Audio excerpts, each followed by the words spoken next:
Hey guys, welcome back to my YouTube channel, and this keeping up with CG. Today I'm going to be talking about how to prepare for clinical posting, how to prepare for clinical class. I've been getting a lot of requests to talk about this for my medical students, medical tips. So today I'm going to be sharing those tips to you, like things I did when I was in 400 level, because 400 level in Nigeria is regarded as a clinical class. So I'm going to be dishing out, sharing tips on what I did, what helped me in that class, what helped me. So without further ado, let's get straight into this video. I'm going to be giving 10 tips on how to prepare for clinical class or clinical posting. So firstly, one thing you need to do is to prepare your mind for learning. You need to tell yourself that, okay, I've resumed 400 level, I've started clinical class. What are the things I need to do? What are my goals? What do I need to achieve in this particular class? You need to prepare your mind for it. You need to prepare your mind that, okay, this is what I need to do.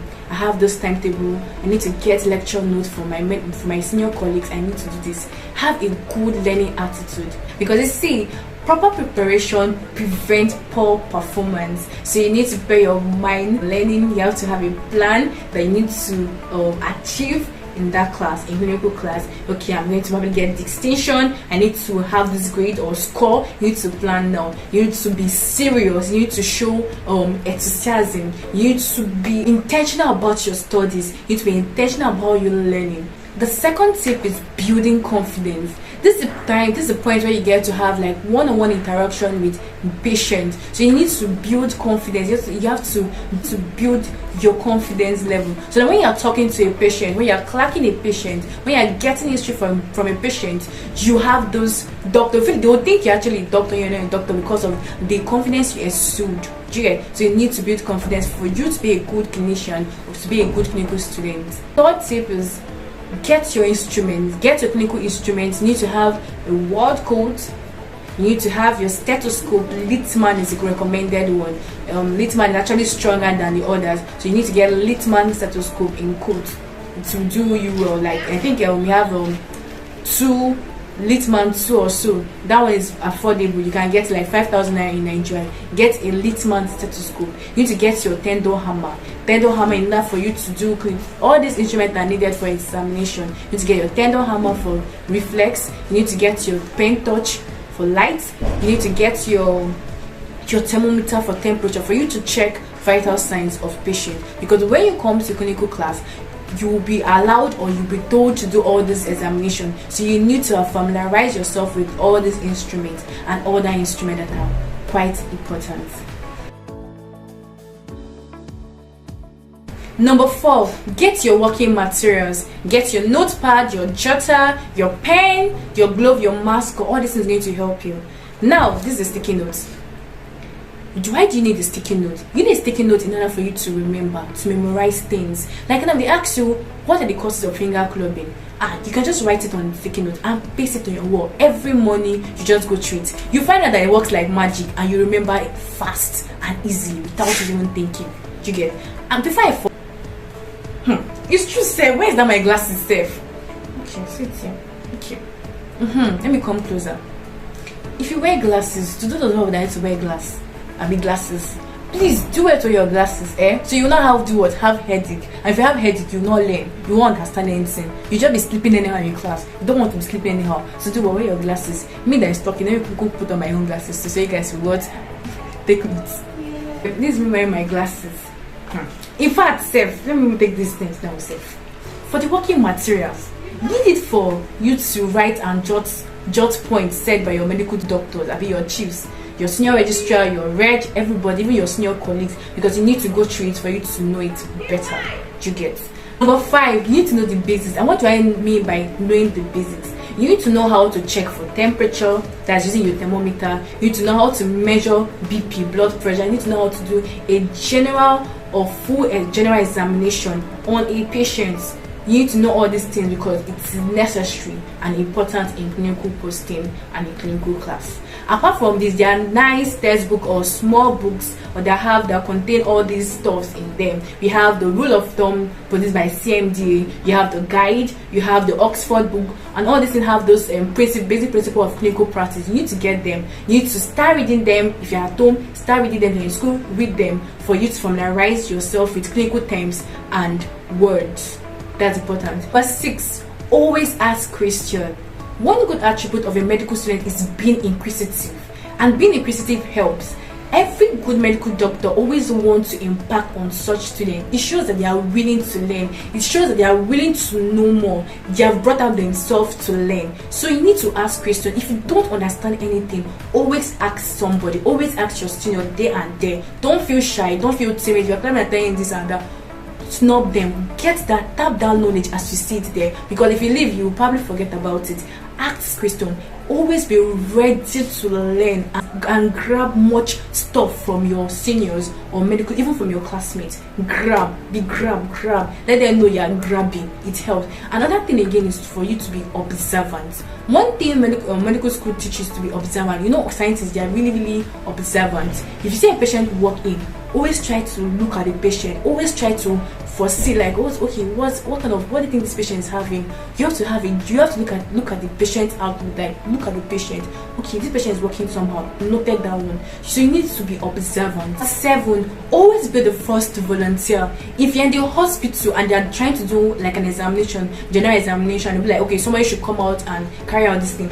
Be the first person to volunteer. Be the first person to go. It helps. If they're able to correct you, if you're the first person, the lecturer or the doctor there will correct you. The person is seeing you there, but if you don't shine, you won't get all these things on time. Let them correct you. Be the first person to volunteer. And it's a proper preparation prevents poor performance. This needs prepare your mind for learning. Proper preparation prevents poor performance. You get? So you need all these things. Volunteer yourself. Bring out yourself to learn, to always practice and practicalize whatever you're being taught. Let them correct you in the hospital. You get better at it. 8, develop mentorship. Have mentors. Have someone that will guide you, because you need someone there to guide you. Develop mentors. I have mentors. I have a mentor, and my mentor has helped me in different ways. Like now, during my exam, I had a problem in talking oral because I'm really shy. I spoke to my mentor about it, and he taught me how to be confident. He gave me tips on how to be confident. If I don't understand something, the first person I call is my mentor. If I need to be on the right track, I call my mentor. I ask him for advice. Sir, this is what I need to do. How do I prepare for this? How can I make this work? I always ask my mentor. Development, they have a way of guiding. They put you right on the track. They put you on the right track. They help you progress. They have a way of pushing you forward. They have this force pushing you forward. So develop mentors. Apart from this, always try to interact with other medical students in different schools. It sharpens your brain. It sharpens your thinking faculty, because you get to know, okay, what's this person learning? What have they taught this person? Okay, is it different from what I know? Is this the same what they have been taught? You need to know all these things. You need to put them into consideration, because it helps you become a good medical doctor, because you are interacting. You need to develop tough skin. Because this will prevent pressure. Because in the hospital world, you get insulted, consultant, senior reg will train you.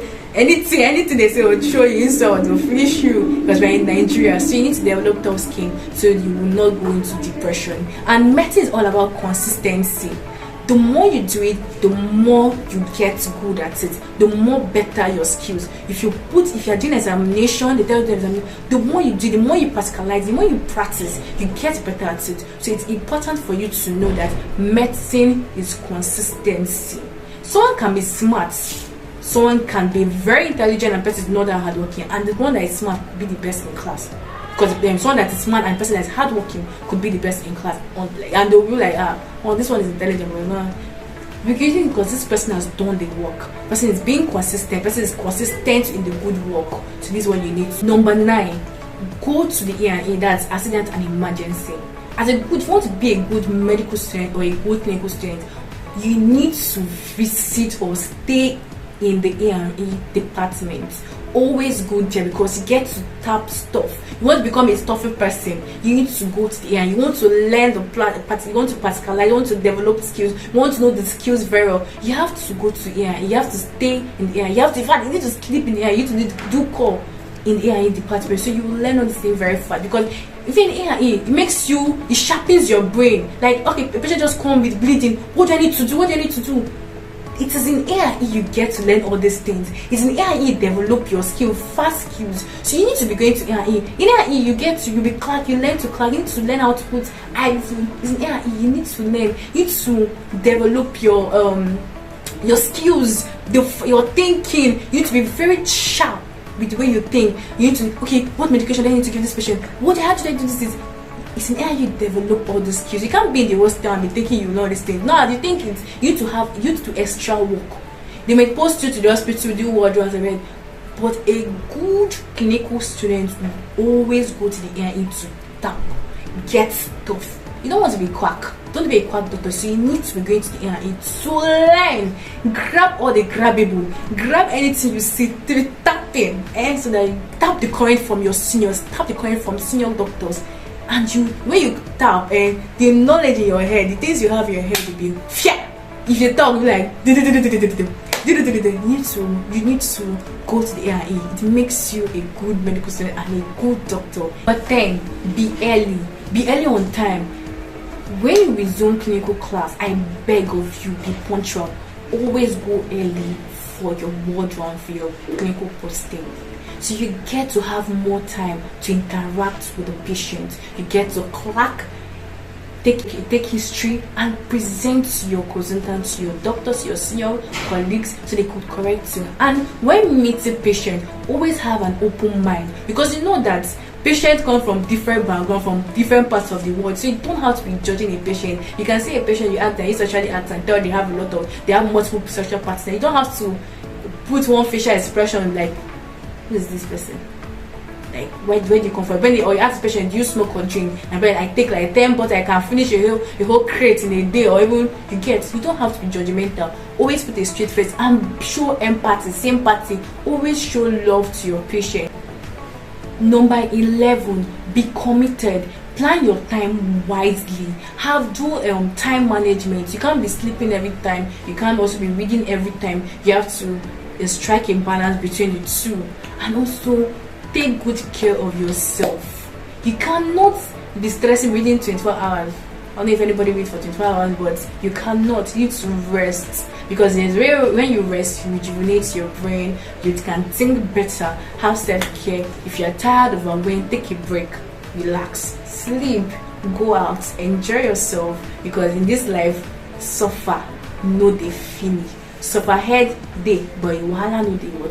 Wahala no dey finish. So you need to be in your proper state of health. In your mental, you need to have a stable mental health, so that you can actually learn and read better. Because if you're not mentally stable, you'll be down and you'll be able to do anything. You just be useless. Even if you have done the work, you just be useless. Because if you are sick again, if you get sick, all the hard work will not be futile. You should just be used like, I read though, but I can't remember, because you didn't take out time to rest. You didn't take out time to take good care of yourself and also eat well. I know that when you resume clinical class, you're rushing. You need to take care of yourself. You need to eat balanced diet, take fruits, take everything. Like this is the end of this tip for me sharing my tips to you guys, what I did. Okay, so the last one, which is number 12, always prepare for every rotation. Always be on time. Always be prepared for every rotation. Try as much as possible to read your jotter every time. If you are done with your clinical posting, try and read those things you have jotted them down. Read your lecture notes, discuss from discussion group. So guys, we have come to the end of this particular video. I hope you find it helpful, because these tips are premier tips, and if you use them wisely, you will see the progress, you will see the change in your academics. I'm going to be dishing out more tips as time goes on. So if you want this kind of content or more of this tip, please stay tuned, like, share and subscribe subscribe. So you guys, this is me saying bye. I know you miss my beautiful face, but bye guys.